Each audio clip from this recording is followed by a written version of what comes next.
तुम समझ लेते, या फिर तुम वहां आ जाते जहां मैं था, तो बिना समझाए तुम समझ जाते। गुरुदेव का संकेत क्या है?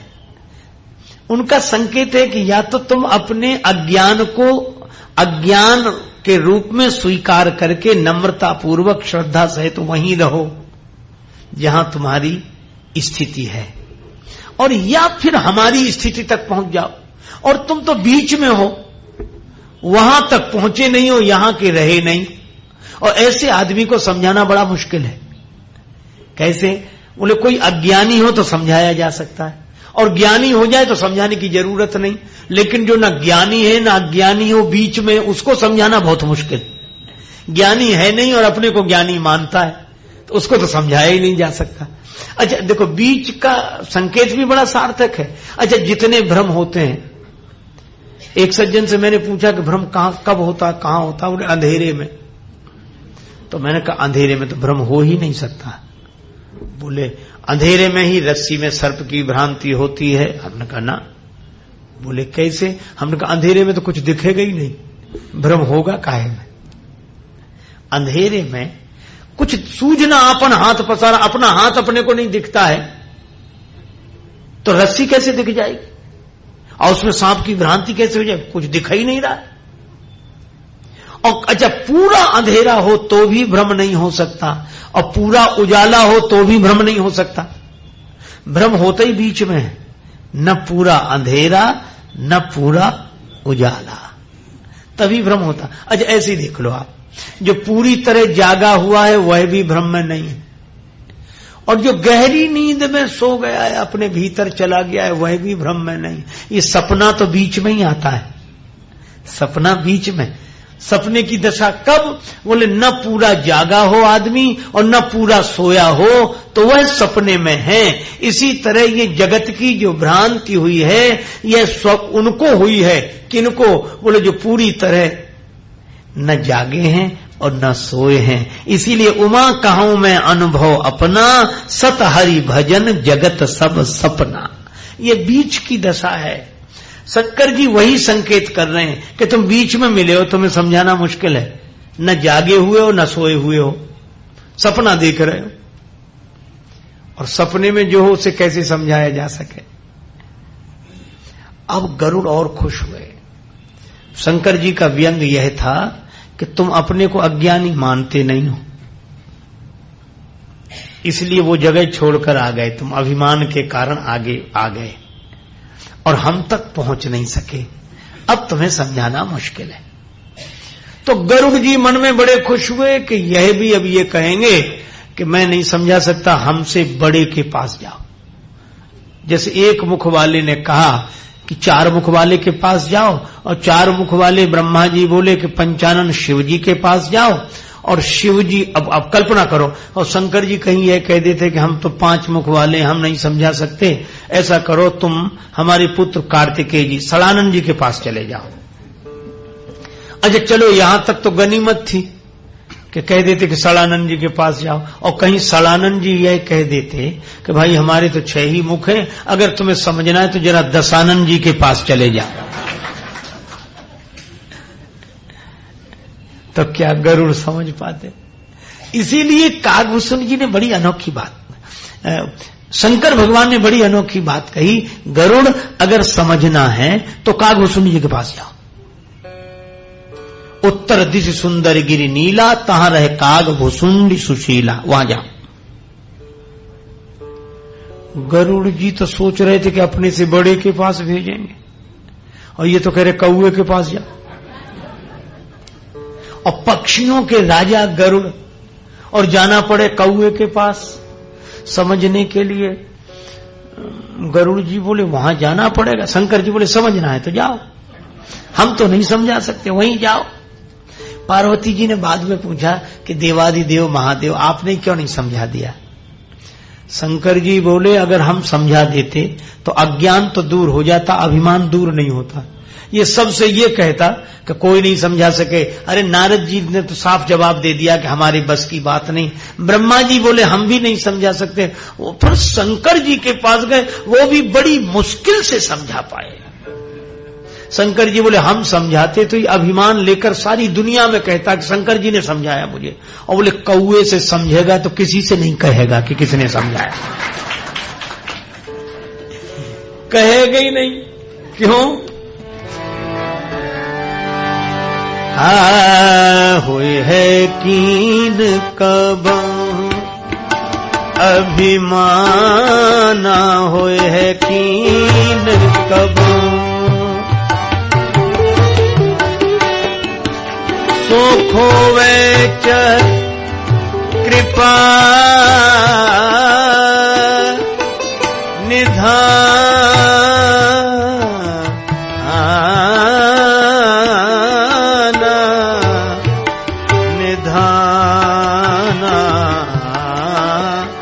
होवे च कृपा।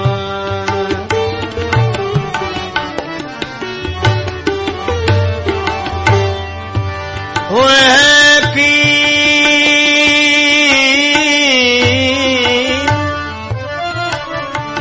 कब हूँ अभिमाना, सोई खोवे चह कृपा निधाना, कीन कब अभिमाना, हुए है कीन कब, कीन कब, कीन कब। कभी अभिमान किया होगा, भगवान ये अभिमान दूर करना चाहते हैं। क्यों? ज्ञान लेने जाओ तो अभिमान लेकर। गुरुपद पंकज सेवा तीसर भगति अमान। गरुड़ वहीं भेजे गए। गए गरुड़ जी, कागभूषण जी ने उठकर स्वागत किया। आज धन्य में धन्य अति यद्यपि सब विधिहीन, निज जन जान राम मोहि संत समागम दीन। भूषुंड जी बोले मुझे संदेह हो गया है, तुम निज मोह कही जो साईं, सो नहीं कछु आचरज गुसाई। कोई आश्चर्य की बात नहीं है। मोह न अंध कीन कही कही, अज्ञान है, आ ही जाता है, कोई ऐसी बात नहीं है। देखो अच्छा, अज्ञान कब से? अज्ञान कब से? अनादिकाल से। जब से समझ शुरू हुई तब से नासमझी शुरू हुई। अच्छा, नासमझी के लिए कहीं पढ़ने तो गए नहीं, समझदारी के लिए भले ही पढ़ना पड़े, नासमझी के लिए पढ़ने की क्या जरूरत है? वह तो साथ ही आई। एक आदमी बड़ा परेशान, बहुत परेशान। दूसरे ने पूछा क्यों परेशान हो? बोले मेरी पत्नी खो गई है, नहीं मिल रही है। साथी ने कहा कि नाम लिखाओ ताकि कोई व्यवस्था की जा सके उसको खोजवाने की। अपना नाम बताओ, पत्नी का नाम बताओ। वो आदमी बोला मेरा नाम तो बेवकूफ है। चलो, तुम्हारी पत्नी का नाम? तो बोला फजीहत। तो उसने नाम तो नहीं लिखा और हाथ जोड़कर बोला छानते फिजूल यार आसमां जमी, और बेवकूफ अगर हो तो फजीहतों की क्या कमी। जहां जाओगे वहां फजीहत होगी, ना समझ बेवकूफी तो साथ ही आई। तो ये ना समझी भी अनादिकाल से है। ये अविद्या भी अनादिकाल से है। जब से भगवान तब से ये। लेकिन एक बात है, अज्ञान अनादि तो है पर अज्ञान अनंत नहीं है। इसका अंत हो जाता है, पर ज्ञान अनादि है और अनंत है। ना समझी, आ ही जाती है। कागभूषण जी ने कहा अगर आ गई तो कोई खास बात नहीं है। नारद भव विरंच सनकादि, जे मुनिनायक आनंद आतमवादी, मोह न अंध कीन केही केही, कही न मान मद। तो किसको मोह ने अंधा नहीं किया? इसलिए आप आश्चर्य मत करो। कागभूषण जी बोले मुझे कई बार हुआ, मुझे कई बार हुआ। और तब कागभूषण जी ने अपनी आत्मकथा सुनाई, और उस आत्मकथा में भगवान की भक्ति, भगवत मिलन, यह सब तो सुनाया। पर कागभूषुंड जी ने अपनी आत्मकथा में एक बात कही। जब पूछा ये कौवे का शरीर कैसे मिला, अपने बारे में बताओ, तब कागभूषुंड जी ने कहा कलिकाल का ऐसा भयावह समय जहां सदाचार का पालन करने वाले लोगों का अभाव हो गया। ते ही कल युग कौशलपुर जाए, जन्मत भयो शूद्र तन पाए।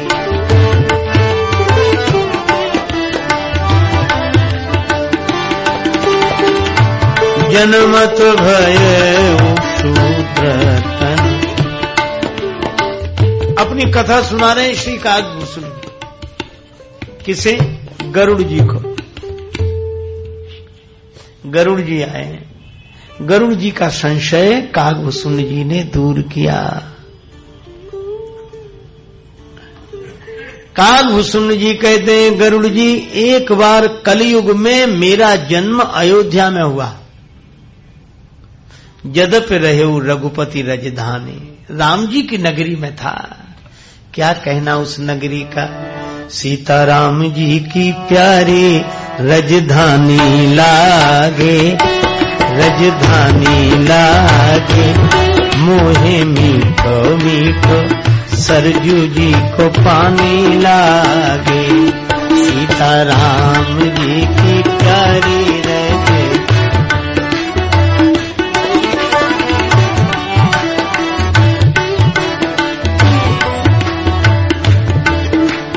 धन्य कौशला धन्य के कई, धन्य सुमित्रा मैया, धन्य भूप दशरथ जी के आंगन खेलत चार्यो भैया।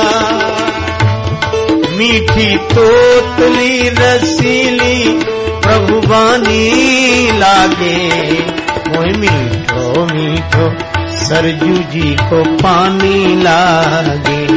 सीताराम जी की प्यारी रजधानी लागे, रजधानी लागे, मीठो मीठो सरजू जी को पानी लागे।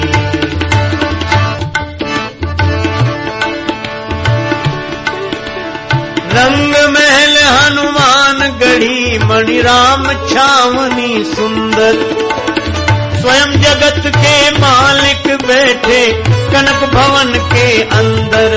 सीताराम जी की शोभा सुख खानी लागे, मीठो मीठो सरजू जी को पानी लागे।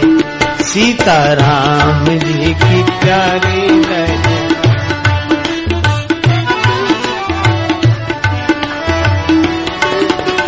मीठो मीठो सरजू जी को पानी लागे। सहज सुहावनी जन्मभूमि श्री रघुवर राम लला की, जानकी महल सुच सुंदर शोभा लक्ष्मण जू के किला की। यहाँ के कण कण से तो प्रीति पुरानी लागे, मोहे मीठो मीठो सरजू जी को पानी लागे। सीताराम जी की प्यारी रहे,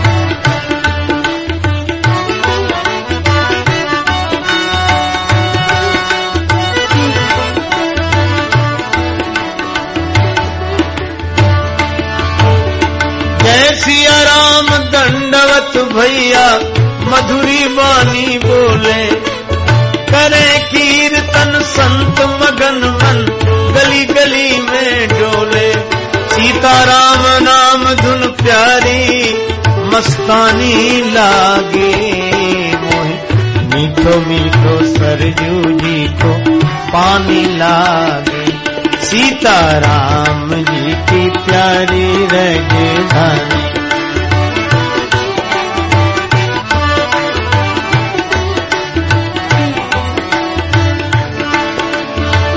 पद प्रीति प्राप्त करते सब पीकर श्री हरि रस को। जन राजेश रहे नित निर्भय फिकर कहो क्या उसको। जिसको माता पिता रघुराज सिया महारानी लागे। मोहि मीठो मीठो सरजू जी को पानी लागे। सीताराम जी की प्यारी राजधानी। मीठो मीठो सरजू जी को पानी लागे। सीताराम राम राम सीताराम राम राम सीताराम। बंदों अवधपुरी अति पावनी। भगवान कहते हैं बैकुंठ से भी अधिक अयोध्या की महिमा है। अवधपुरी सम नहीं प्रिय सो। मेरो अवध धाम ब्रह्मांड मुकुटमणि मंगलकारी है। उस अयोध्या में जिसकी इतनी महिमा। जन्म हुआ कागभूषुंड जी कहते हैं मेरा, लेकिन कलयुग का ऐसा प्रभाव था कि राम जी की नगरी अयोध्या में रहकर भी उस नगरी की महिमा समझ में नहीं आ गई। सचमुच समय का ऐसा प्रभाव, काल चक्र ऐसा कि अयोध्या देखकर भी लगता है कि यही अयोध्या, यही होगी होगी तो ठीक है। ऐसे यह समय का चक्र है, कलयुग का प्रभाव। और उसमें भी एक और घटना घट गई। क्या? कागभूषुंड जी कहते अकाल पड़ गया अयोध्या में। अकाल, घोर अकाल, लोग इतने दुखी। तो मुझे लगा गहरे नहीं, काहे कि भगवान है और काहे कि भगवान नगरी। ये कहते हैं सारे जगत का पालन करते हैं, अपनी नगरी का तो अकाल दूर नहीं कर पाते हैं, जगत का पालन करते हैं। अरे बोले छोड़ो इन्हें। कागभूषुंड जी कहते हैं कि मैंने अयोध्या का त्याग कर दिया। भगवान को भी नहीं मानता था मैंने कहा कि वह देवता बढ़िया जिसके यहाँ सब कुछ ठीक ठाक हो। वह तो कहाँ आए? कागभूषुंड जी कहते हैं मैं अयोध्या से उज्जैन आ गया। गयऊ उज्जैनी सुन उर्गारी। और उज्जैन में कौन? का देवाधिदेव महादेव भगवान शंकर। वहां चारों तरफ हरियाली, खाने पीने को खूब, बड़ा आनंद। हम कहा ये ठीक है, ये अयोध्या कुछ नहीं है, बेकार है। मैं रहने लगा, शिव भक्त हो गया। एक ब्राह्मण देवता मुझे मिले, मैंने उन्हें प्रणाम किया। गरुड़ जी ने कहा तो आप बड़े नम्र रहे होंगे इसलिए प्रणाम किया। बोले ना, नाटक कर रहे थे। कई बार प्रणाम करने वाले भी बड़े कुशल अभिनेता होते हैं। वैसे वैसे करेंगे कि जैसे लगेगा कि इनसे अधिक नम्र कोई है ही नहीं। बाहिज नम्र देख मोहि साई, विप्र पढ़ाओ पुत्र की नाई। ब्राह्मण देवता को मैंने प्रणाम किया तो वे मुझे अपने पुत्र की तरह पढ़ाने लगे और मैं पढ़ने लगा। अच्छा, तो ज्ञान पाकर तो आप फिर बड़े विनम्र हो गए होंगे। बोले नहीं, बदला मैं। फिर भयउ जथा अहि दूध पियाए। विद्या पाकर तो मैं और ऐसा हो गया जैसे सांप का जहर बढ़ गया हो दूध पीने से। तो आप करते क्या थे? बोले अब तो मैं वैष्णवों को देखता तो जलने लगता और भगवान विष्णु का विरोध करता, शंकर जी की प्रशंसा करता। हरिजन दुज देखे जरऊं करऊं विष्णु कर द्रोह। गुरु जी समझाते कि देख, विद्या तो अभेद बुद्धि प्राप्त करने के लिए होती, तू भगवान में भी भेद कर रहा। अरे महाराज, शंकर जी का मुकाबला वो क्या करेंगे? क्यों? यहां देखो शंकर जी के उज्जैनी में कितना आनंद है, वहां अयोध्या में देखो दशा, देखो अकाल है, बेकार, वो नहीं है। अब गुरु जी बहुत समझावे कि देख, तू राम जी का विरोध मत कर, तू भगवान विष्णु का विरोध मत कर। शंकर जी की भक्ति का यह अर्थ नहीं है कि तू दूसरों का विरोध करे और भगवान का विरोध करे। पर बोले गुरु जी मुझे रोज समझाते, पर मैं नहीं मानता, क्योंकि कुछ दिन बाद मुझे ऐसे लगने लगा कि गुरु जी भी कुछ कम समझते हैं। इनका भी दिमाग कुछ ऐसा ही है। उन्हें एक दिन इसी तरह गुरुजी बड़े प्रेम से समझा रहे थे कि बेटा, मैंने कहा कि नहीं शंकर जी के आगे कुछ नहीं। तो गुरुजी बोले, सुन, तू जिन शंकर जी की बात कर रहा है वे शंकर जी भी उन्हें अपना भगवान मानते हैं। हर का हरि सेवक गुरु कहे, सुन खगनाथ हृदय ममद, मेरे हृदय में आग लग गई कि शंकर जी और उनके भक्त हो ही नहीं सकता। बोले उस दिन से मैंने गुरुजी को यह समझ लिया कि इन्हें कुछ नहीं आता जाता। फिर गुरुजी फिर भी मौका देखकर समझाते रहते, करुणा का भाव। एक दिन शिव मंदिर में मैं बैठा हुआ था। एक बार हर मंदिर जपत रहे हूं हर नाम, गुरु आए अभिमान ते उठ नहीं कीन प्रणाम।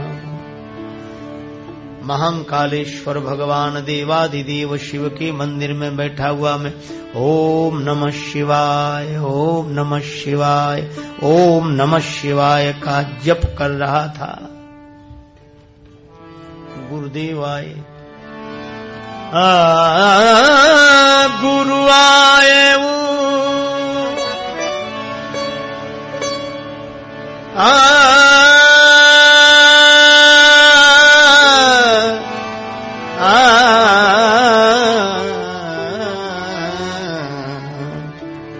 गुरुदेव आए।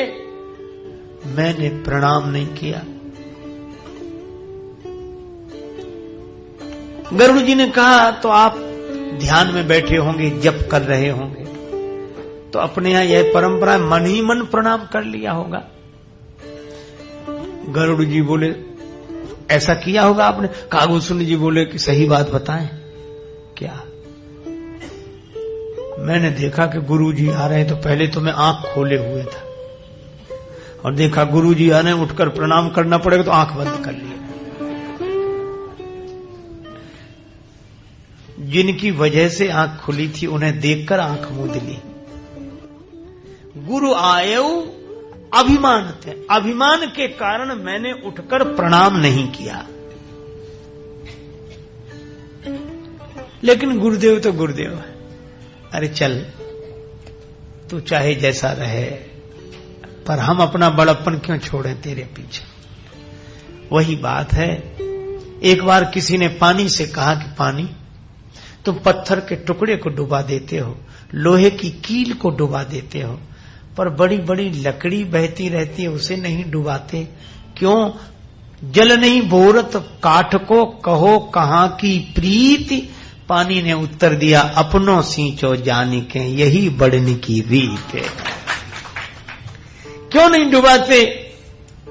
पानी ने कहा कि जिसको सींच कर हमने ही बड़ा किया, अगर डुबा देंगे तो बड़प्पन क्या रहेगा।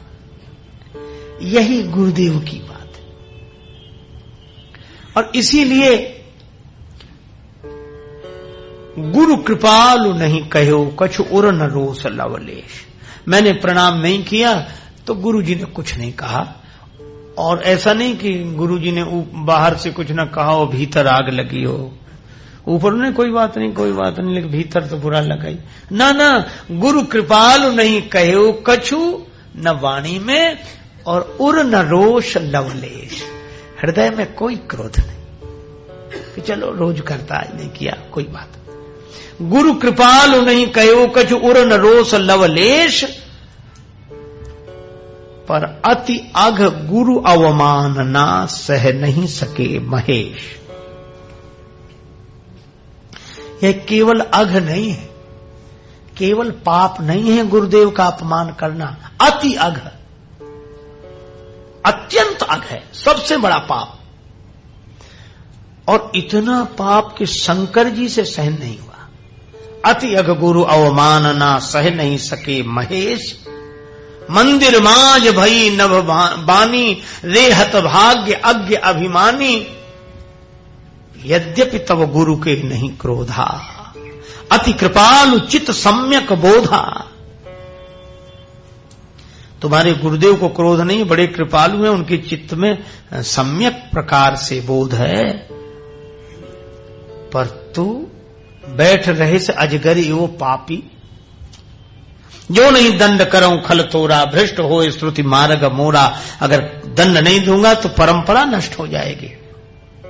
श्राप देता हूं तो सांप बन, 1000 जन्म तुझे सांप के मिले।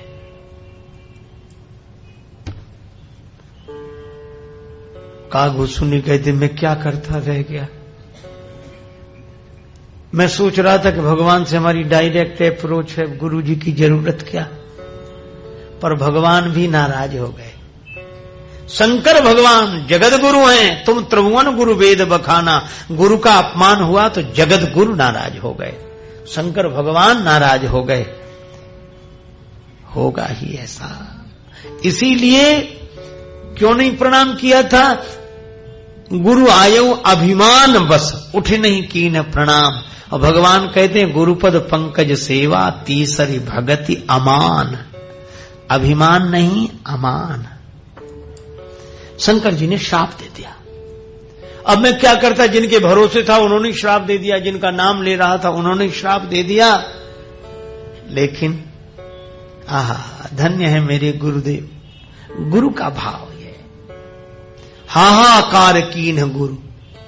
गुरुदेव हाहाकार करने लगे, त्राहिमाम त्राहिमाम, हे देवाधिदेव महादेव क्षमा करें, क्षमा करें। तव माया बस जीव जड़ संतत फिरई भुलान। आपकी माया के बस में होकर ये ना समझ जीव सदा भटकता रहता है। तही पर कोप न करिए प्रभु कृपा सिंधु भगवान। यह गुरुदेव की महानता है। नहीं दूसरा कोई होता तो कहता शंकर जी अच्छा किया, इसे और सजा मिलना चाहिए, है ही इसी लायक। और तब प्रार्थना की,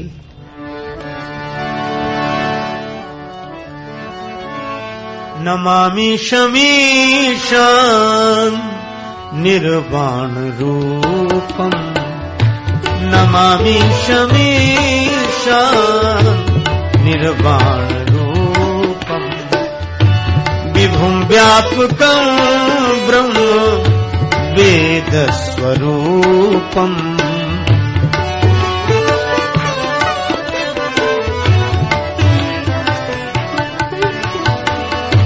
निजं निर्गुणं निर्विकल्पं निरीहं, चिदाकाशमाकाश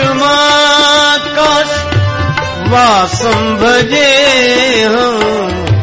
नमामि शमीशान निर्वाण रूपम।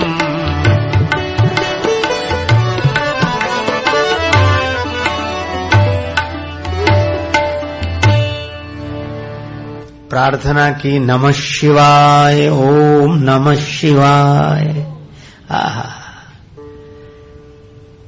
इस पर कृपा करें। तब दोबारा वाणी गूंज गई मंदिर में। शंकर भगवान बोले, सुन, तुम्हारे गुरुदेव ने प्रार्थना की है, इसलिए तेरे श्राप में संशोधन करता हूं।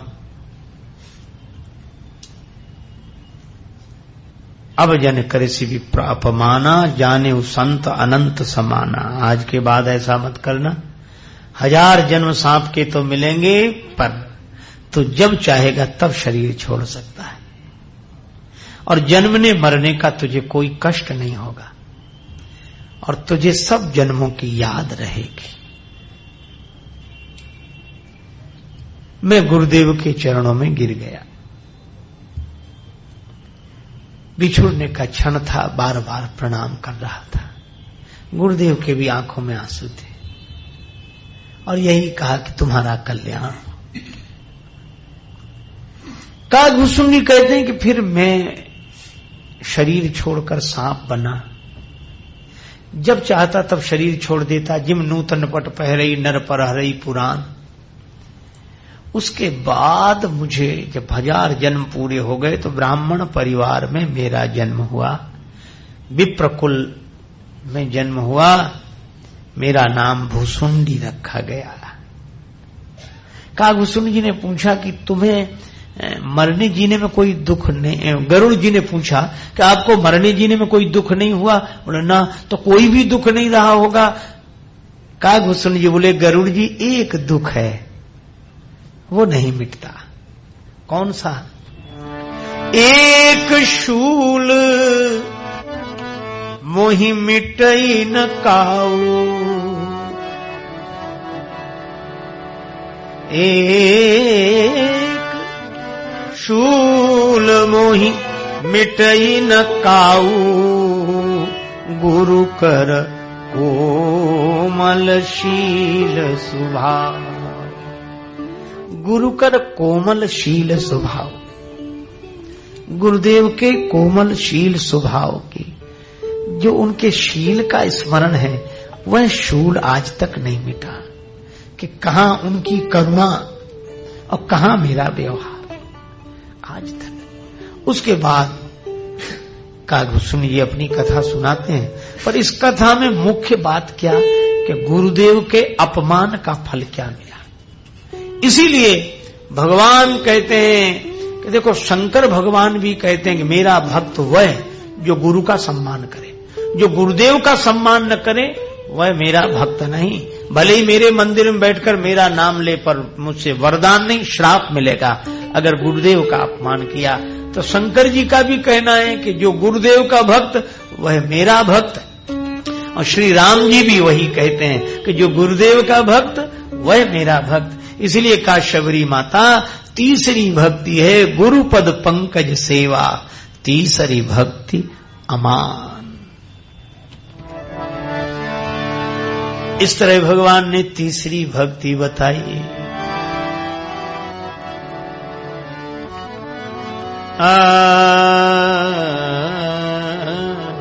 भगति करत बिनु जतन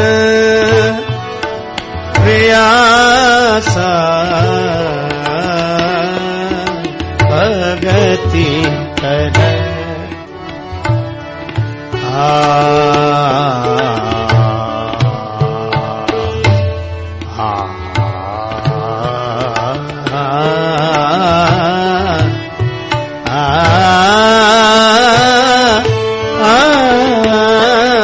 भगति कर संस्कृति मूल